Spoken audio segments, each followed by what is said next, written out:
Should you quit your job if you're not happy? Turn right. And so the manager was making double what they were paying me. No lie. Turn right. And he was like, well, what do you mean I'm out? And I'm like, I quit. And so he starts following me out the store. Chris, you're just upset and you're just acting off of emotion. Like, this isn't like you. Go home and think about it and blah, blah, blah. I'll go run your store for the day. And I was like, nah. And society is starting to tell people that if they aren't happy, then something needs to change. Today, I want to talk a little bit about something that's kind of the boogeyman that's been going on lately, man. And that's basically, should you quit your job if you're not happy? And I'll tell you, man, I feel like I'm definitely the expert to talk about this because I've actually been on both sides of this. I've been in a situation where I hated my job and I quit. And I've been in a situation where I hated my job and I stayed. And the one thing that I can remember about both situations that are exactly the same is after a while, the feeling moves on. And I'll tell you about what I mean. So the first job that I quit a lot of jobs, but specifically, I'm gonna talk about this one. I used to be the manager of a dollar store chain. They actually moved me. I was a stock man. I started out as a stock man, and they moved me to Columbia, South Carolina, and made me a store manager.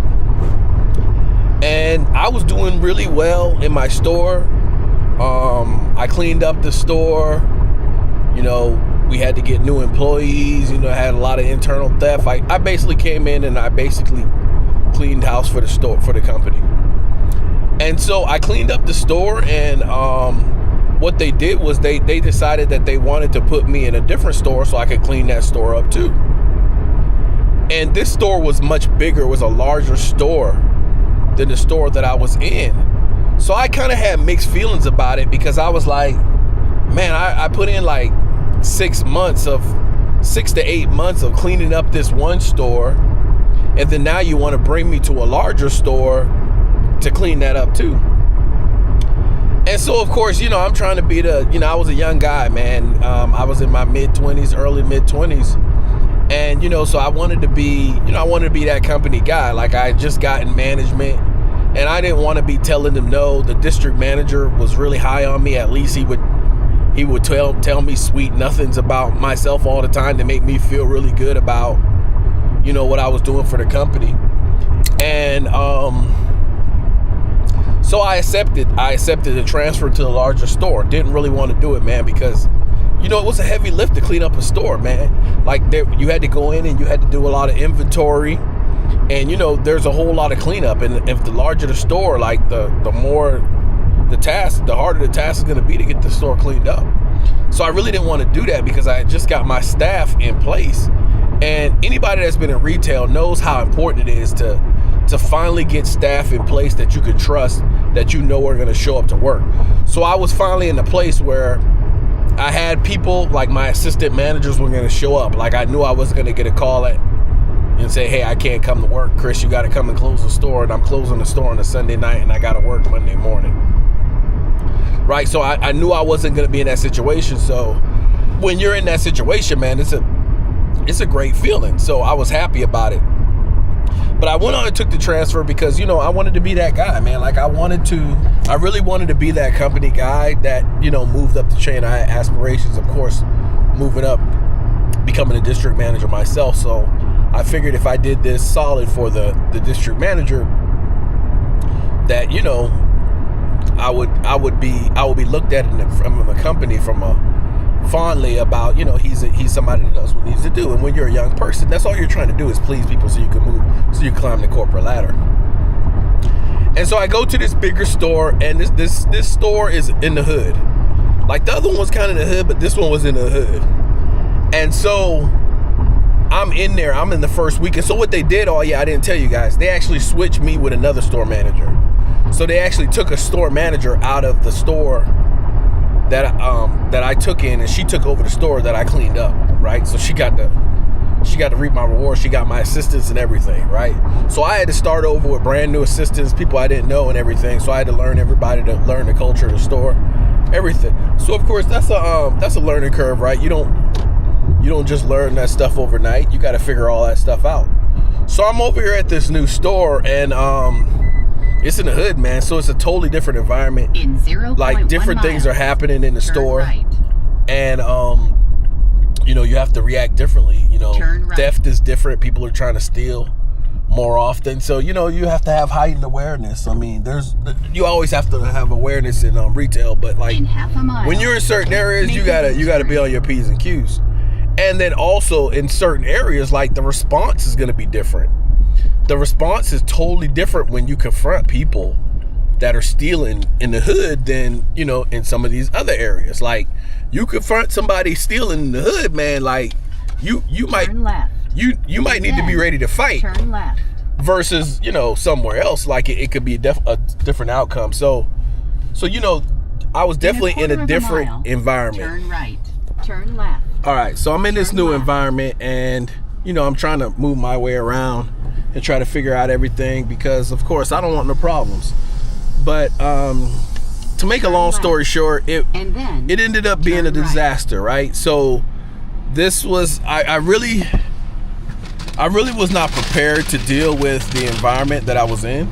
And what I mean by that is I was not prepared to deal with people who just don't really care about authority. Just don't care about authority. They don't care about going to jail. And that's a whole nother mindset you got to be in to deal with people like that. And what made it worse is one day I'm in the office, and the payroll comes in. And so payroll always comes in the mail. We take payroll and we distribute it out. And so I open up the payroll envelope, and the other manager's payroll is in the envelope, because I guess they didn't switch it yet. Because I guess they switched us on the day to like payroll. It was like on a Monday, and so payroll was already in. It was already in transit. And so I didn't think anything of it. Like it's just a payroll envelope. So I just normally open it. I'm a manager. Turn right. And so the manager was making double what they were paying me. No lie. Turn right. And this is years ago. This is like 20-something years ago. So they were paying me like $595 a week, I believe. And this manager was making like $1,100 a week. And I was like, what?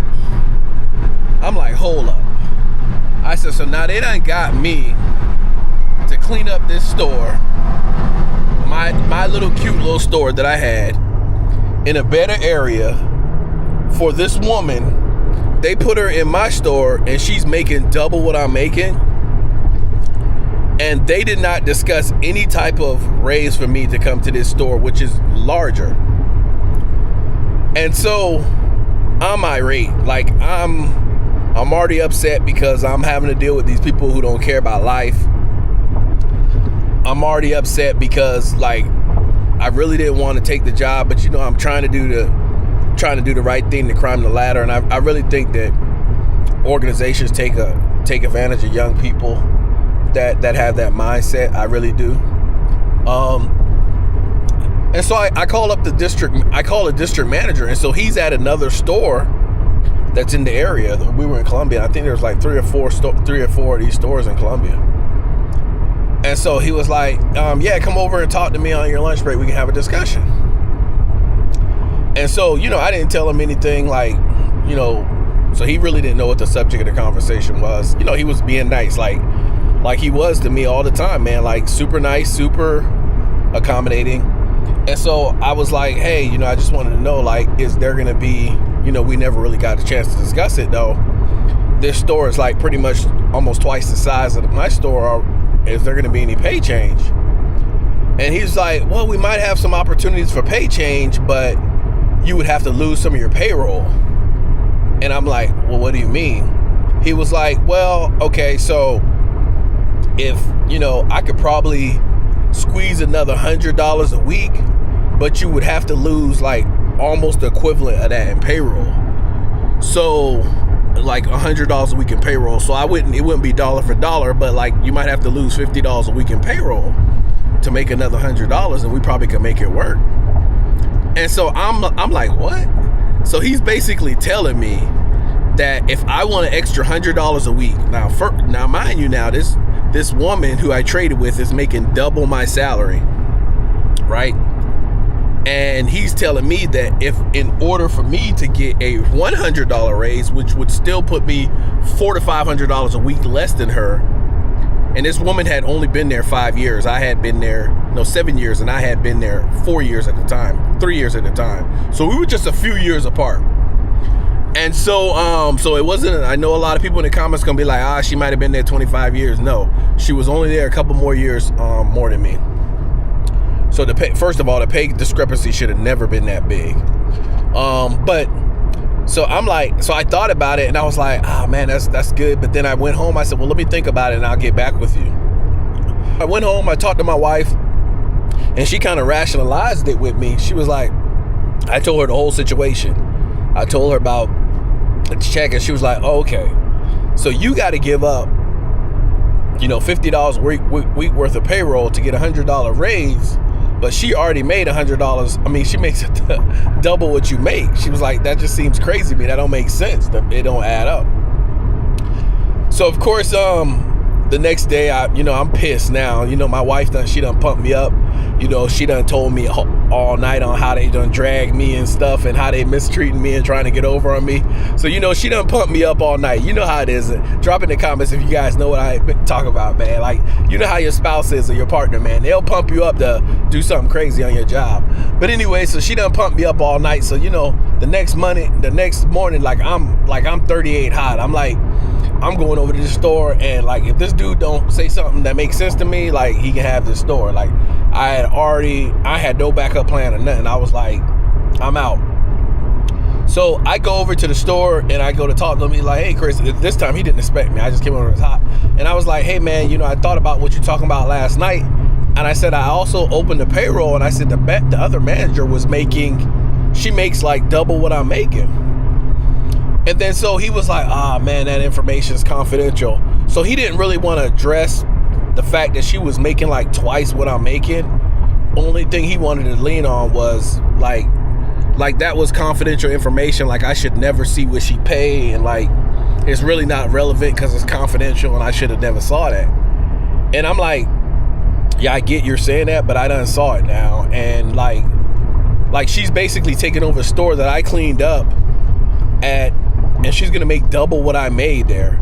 And you're telling me that basically I got to give up $50 a week worth of payroll. And $50 a week worth of payroll back then was like, you got to think, I think I was paying people like $8 an hour. So that was like 6 hours that came off my payroll I couldn't give to other employees, right? And so for me to get that, so in that business, that's a lot. Like that could be the difference in you having to close more nights, because like those hours still have to be worked. Somebody has to work those hours. So basically what he was saying is, okay, if I give you $100 or more a week, you have to work 6 more hours, because that's what it equates to when it comes to the math. And so I'm like, listen, man, I feel like I got a raw deal. Like I said, I worked hard to get that store up to snuff, and you basically just traded me out for somebody else. And then, he started getting defensive, and he was like, we had a time to think about all this before we made the decision, blah, blah, blah. And, we should have talked about this on the front end. And, at that point, I'm like, wow, you're basically telling me to my face that you finessed me and you took advantage of me because I didn't know any better. And he that's basically what he was saying. And so I was like, okay. I said, so you're not willing to do anything about it? And then he was like, well, he was like, he said, Chris, you're putting me in a bad situation. Like, I can't make a decision like that today. And I was like, okay, then. I said, I'm out. And he was like, well, what do you mean I'm out? And I'm like, I quit. And so he starts following me out the store. Chris, you're just upset, and you're just acting off of emotion. Like, this isn't like you. Go home and think about it and blah, blah, blah. I'll go run your store for the day. And I was like, nah, I'm out. And so he was like, well, then he flipped it on me and said, I gave you a chance. Nobody else would have gave you a chance and all that stuff like that. At that point, I'm pissed. So I took the store keys and I like threw.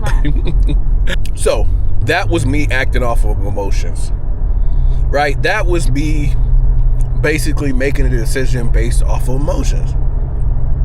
Was that the right thing to do? Drop in the comments. What do you guys think? If you were in the same situation and you found out the way I found out, would you have been in a situation where you were so mad you threw the keys? I'd love to know what you guys think.